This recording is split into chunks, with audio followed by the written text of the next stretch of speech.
Good afternoon. Let's see what happens next in Percy Jackson. The blonde girl I'd met at the big house was reading a book in front of the last cabin on the left, number 11. When we reached her, she looked me over critically, like she was still thinking about how much I drooled. I tried to see what she was reading, but I couldn't make out the title. I thought my dyslexia was acting up. Then I realised the title wasn't even English. The letters looked Greek to me.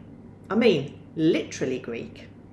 There were pictures of temples and statues and different kinds of columns, like those in an architecture book.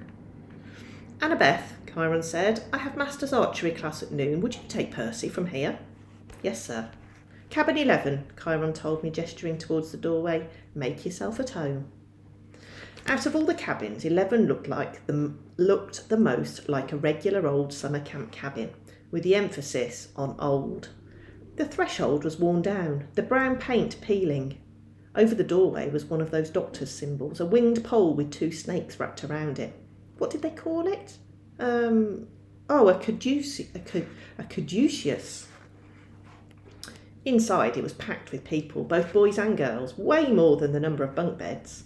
Sleeping bags were spread all over the floor. It looked like a gym where the Red Cross had set up an evacuation centre.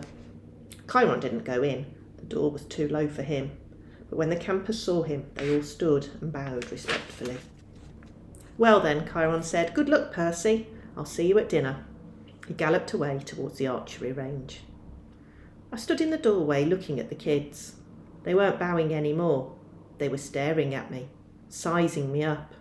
I knew this routine. I'd gone through it at enough schools. Well, Annabeth prompted. Go on.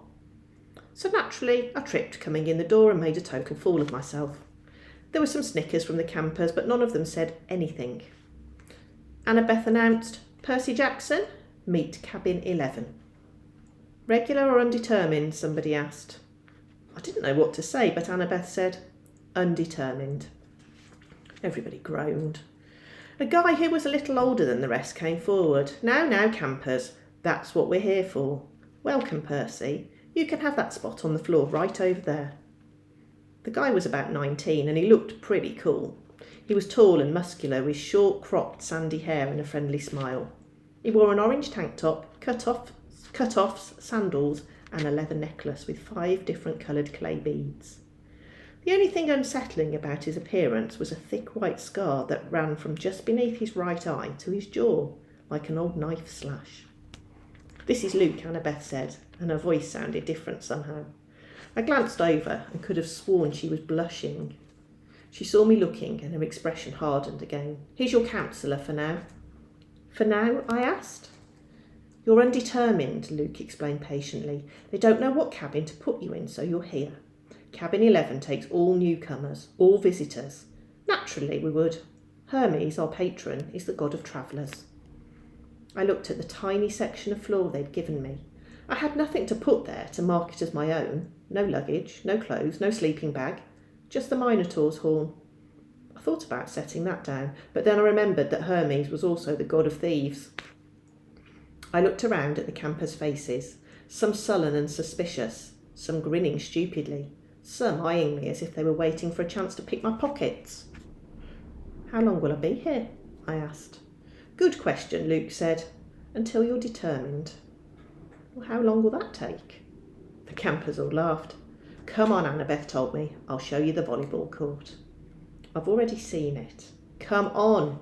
She grabbed my wrist and dragged me outside. I could hear the kids of cabin 11 laughing behind me. When we were a few metres away, Annabeth said, Jackson, you have to do better than that. What? She rolled her eyes and mumbled under her breath.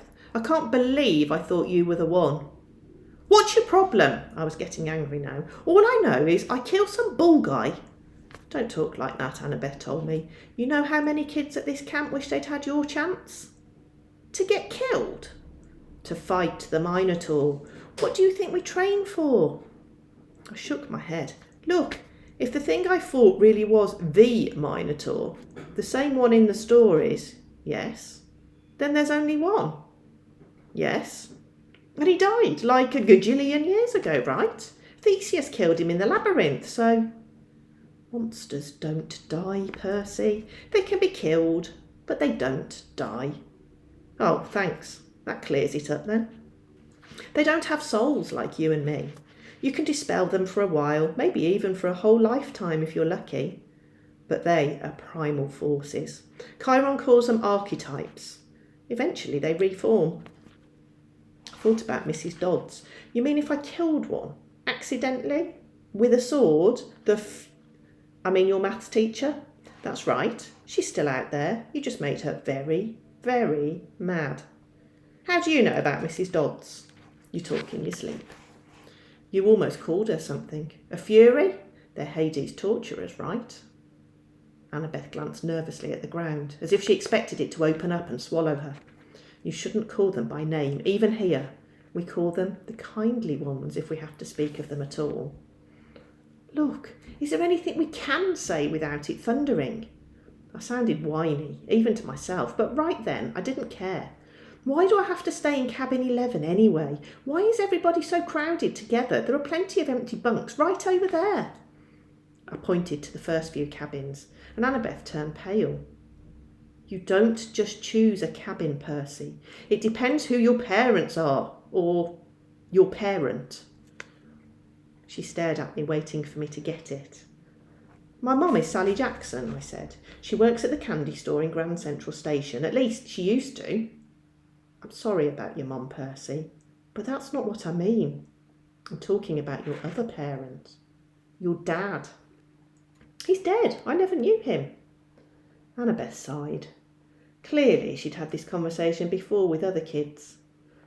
Your father's not dead, Percy. How can you say that? Do you know him? No, of course not. Then how can you say, because I know you? You wouldn't be here if you weren't one of us. You don't know anything about me. No?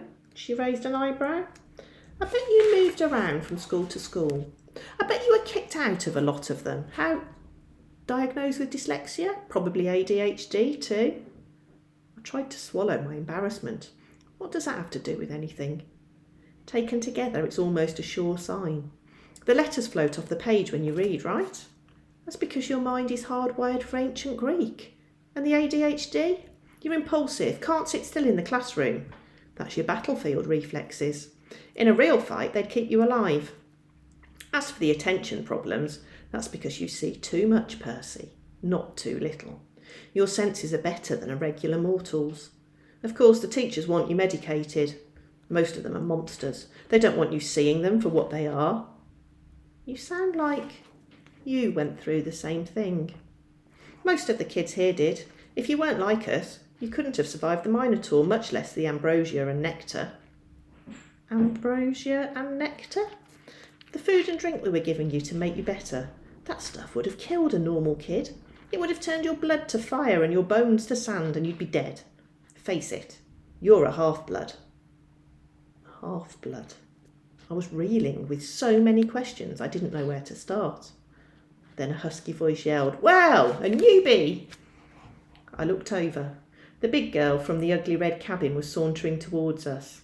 She had 3 other girls behind her, all big and ugly and mean-looking like her, all wearing camo jackets. Clarisse, Annabeth sighed, why don't you go polish your spear or something?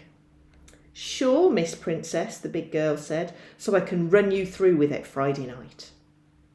Erete es Caracas, Annabeth said, which I somehow understood was Greek for go to the cows, though I had a feeling it was a worse curse than it sounded. You don't stand a chance. We'll pulverise you, Clarisse said, but her eye twitched. Perhaps she wasn't sure she could follow through on the threat. She turned towards me. Who's this little runt? Percy Jackson, Annabeth said. Meet Clarisse, daughter of Ares. I blinked. Like the war god? Clarisse sneered. You got a problem with that? No, I said, recovering my wits. It explains the bad smell. Clarisse growled. We got an initiation ceremony for newbies, prissy. Percy. Whatever. Come on, I'll show you. Clarisse, Annabeth tried to say. Stay out of it, wise girl. Annabeth looked pained, but she did stay out of it, and I didn't really want her help. I was the new kid. I had to earn my own rep. I handed Annabeth my Minotaur horn and got ready to fight. But before I knew it, Clarice had me by the neck and was dragging me towards a cinder block room that I knew immediately was the bathroom. And we're going to stop there. More tomorrow. Bye, guys.